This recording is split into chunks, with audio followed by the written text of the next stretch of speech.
Hello guys, कैसे हैं आप सभी लोग। स्वागत है आपका रोड टू हेवन सीरीज के एपिसोड नंबर 01 में। सभी को मेरी तरफ से हैप्पी दिवाली। नाउ चलिए अपनी इस एपिसोड को स्टार्ट करते हैं। एपिसोड की स्टार्टिंग में हमको दिखाया जाता है एक बंदा अपने मास्टर से प्रैक्टिस कर रहा होता है। उसके मास्टर कह रहे होते हैं कि जियांगली, अब ये वक्त आ चुका है, तुम्हें लिंगजू माउंटेन को यहाँ पे छोड़ना होगा और सिल्वर आई किलेन की तरफ जाना होगा। तुम्हें उसको ढूंढना होगा। तुम चाहे कुछ भी करो पर उसको जरूर से तुम्हें ढूंढना होगा। आगे की चीजें वही बताएगा तुम्हें। और फिर हमें इस दुनिया के बारे में बताया जाता है कि यहाँ पे इस एरा में, जो कि एरा और डूजुआन था, उस एरा में पावरफुल जो लोग हैं उन्होंने अपनी फैक्शन को डिक्लेयर कर दिया है। बाकी के जो कमजोर लोग थे वो भूख की वजह से मारे गए और उन्होंने बहुत सारे लोगों ने उनको रॉब किया, बोल सकते हो, उनके ऊपर चोरी करके उन्हें और भी ज्यादा ही खत्म कर दिया। इसी वजह से जो बैंडेंट्स वगैरह है या बोल सकते हो लुटेरे वगैरह है, उनकी जो तादाद है वो बढ़ती जा रही है। और साथ ही साथ डीमन बीस्ट भी कहीं से अपेयर हो गए। डीमन बीस्ट भी बहुत ज्यादा इस जगह पे रहने आ गए और ये जगह पे बहुत सारे डीमन बीस्ट रहते हैं जहाँ पे जीना बहुत ज्यादा मुश्किल है। अगर आपके पास पावर नहीं तो आप इस जगह पे रह ही नहीं सकते।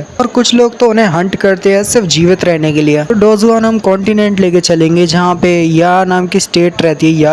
या स्टेट में येलो लीफ वैली का सीन दिखाया जाता है। येलो लीफ वैली में हमें दिखाया जाता है कि वहाँ बहुत सारे पत्ते रहते हैं, फूल रहते हैं। वहीं पे एक लड़की रहती है जो कि एक बंदे के साथ फाइट करी रहती है। बोल सकते हो डीमन बीस्ट रहता है। वो डीमन बीस्ट जो रहता है बहुत ज्यादा पावरफुल रहता है और वो लड़की के ऊपर हमला करता है। लड़की कहती है कि मेरे को इस मामले में यहाँ पे शांत रहना होगा, अगर मैं शांत नहीं रहती तो मैं यहाँ पे मारी जाऊंगी। तो लड़की जो होती है बहुत ज्यादा ही क्लेम होती है, बोल सकते हो शांत होती है और बड़े से मॉन्स्टर होता है उसके ऊपर हमला करती है। उसके ऊपर एक स्क्रैच तो लगा देती है, उसका कोई फायदा नहीं रहता है क्योंकि उस मॉन्स्टर की जो स्किन होती है बहुत ज्यादा ही पावरफुल रहती है। मॉन्स्टर को पहले से भी ज्यादा गुस्सा आ जाती है और वो लड़की के ऊपर हमला करने लगता है, जबकि लड़की कह रही होती है मैंने नहीं सोचा था कि ऐसे माउंटेन पे मेरे को इस जैसे मॉन्स्टर का सामना करने को मिलेगा। जबकि एक लड़के को दिखाते हैं जो कि इस लड़की को फाइट करते हुए देख रहा रहता है और कहता है कि हे लड़की, क्या तुम्हें इससे फाइट करने में कोई दिक्कत आ रही है। लड़की चिल्लाते हुए कहती है उस लड़के से कि क्या तुम ऐसे मेरे को यहाँ पे लड़ते हुए उस मॉन्स्टर के साथ देखते रहोगे या मेरी कुछ हेल्प भी करोगे। जबकि हमारा हीरो कह रहा होता है कि मेरे को तो लग रहा था कि तुम यहाँ पे आने के बाद मेरे से ये कहोगी कि इस बीस्ट को पहले मैंने देखा था, तुम तो उल्टा मेरे से यहाँ पे हेल्प मांग रही हो, जबकि तुम्हें यहाँ पे अच्छी प्राइज मिल सकती है क्योंकि इस मॉन्स्टर को तुमने पहले देखा था तो ये तुम्हारा शिकार है। अब मैं इसमें बीच में नहीं पड़ूंगा तो तुम इसको ले सकती हो। मेरा इससे कोई भी वास्ता वगैरह नहीं है तो मेरे को इसमें बीच में इन्वॉल्व मत करो। तो आई डोंट नो कि ये सीरीज अभी आपको कैसी लग रही है, पर ये सीरीज आगे चल के बहुत ज्यादा मस्त होने वाली है क्योंकि मैंने इसके चैप्टर पढ़े और आगे मस्त होने वाली है भाई, आपको मजा आएगा। तो लड़की कह रही होती है कि क्या तुम ऐसे एक्ट करना बंद करोगे, जबकि हमारा हीरो कह रहा होता है कि मुझे नहीं लगता कि मुझे तुम्हारी यहाँ पे मदद करनी चाहिए। फिर उसके बाद दिखाते हैं हमारा हीरो कहता है कि चलो अपनी फाइट पे ध्यान दो, अगर तुम फाइट पे ध्यान नहीं देते तो तुम्हारी जान खतरे में जा सकती है। लड़की को दिखाते हैं जो कि उस लड़के से चिल्ला रही रहती है, चिल्ला के बात करी रहती है कि यहाँ पे वो जो बंदा रहता है, बोल सकते हो डीमन बीस्ट रहता है, वो आगे बढ़ता है, लड़की के ऊपर हमला करता है, लड़की डॉच करती है। लड़की चिल्लाते हुए कह भी रही होती है कि प्लीज मेरी यहाँ पे आके मदद करो, मैं इसको अकेले नहीं संभाल सकती,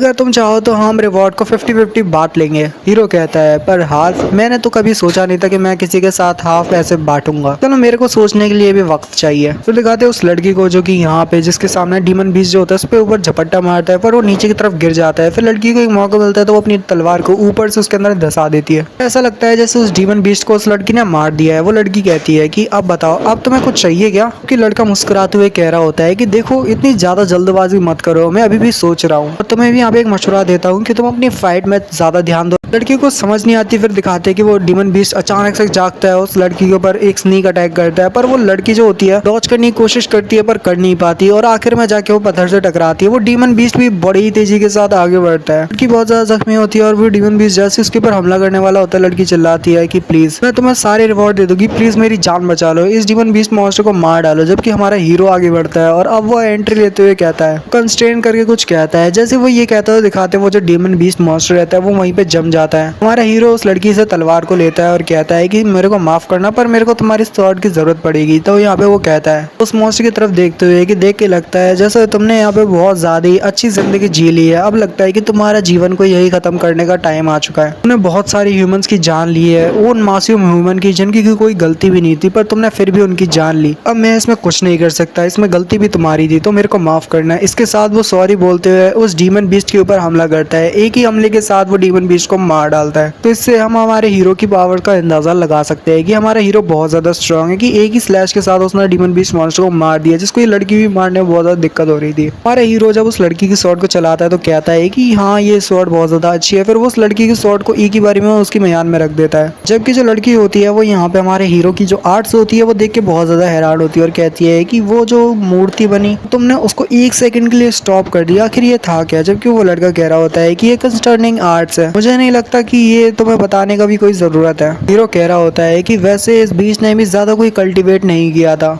सॉरी बीच में रोकने के लिए, पर हाँ हो सकता है पटाखों की आवाज आ रही है तो इग्नोर कर देना यार। हीरो कहता है इसकी जो स्पिरिट है वो भी डल है। वो जो लड़की होती है वो देख रही होती है और हमारे हीरो की जो बॉडी कंसर्निंग आर्ट्स होती है उसको ही बारे में सोच रही होती है और कह रही होती है कि ये लड़की की जो बॉडी कंसर्निंग आर्ट्स है ये इतनी ज्यादा परफेक्टली कैसे है कि यहाँ पे इस लड़के ने सिर्फ उस बीस्ट को देखा और अपनी जो आर्ट्स है उसको उसके ऊपर यूज किया और एक ही बारी में वो जो मॉन्स्टर वो स्टॉप हो गया, एक तरह से स्टैचू बन गया। क्योंकि वो एक हाई लेवल स्पेल है तो लड़की पूछती है कि हे तुम आखिर कैसे कर सकते हो, वो तो एक हाई लेवल का स्किल है और उसको टैलिस्मन जो होता है उसी से यूज किया जाता है उस स्किल को, पर तुमने बिना टैलिस्मन के ये कैसे कर लिया, और वो भी सिर्फ अपने हाथों को हिला के। भला तुम इतने एग्जैक्टली कैसे कर सकते हो। जबकि जो लड़का होता है पीछे की तरफ मुड़ता है और कहता है कि मेरा नाम जियांग ली है, मैं लिंगजू माउंटेन का हेड टीचर हूँ। यानी कि हमारा जो हीरो है वो बहुत ज्यादा पावरफुल है और उसके दिखाते हाथ में उसने उसी डीमन बीस्ट मॉन्स्टर की जो होती है गर्दन पकड़ी हुई होती है उसने काट दी होती है। फिर हमें वेस्टर्न रीजन दिखाया जाता है या स्टेट का, जहाँ पे दो लोग होते हैं, जहाँ पे एक बंदे को दिखाते हैं जो कि अपने साथी से कह रहा होता है कि ब्रदर घू तुम्हें नहीं लगता कि हमें यहाँ पे सारा काम खत्म करके घर की तरफ निकलना चाहिए और हमें बैंडेंट्स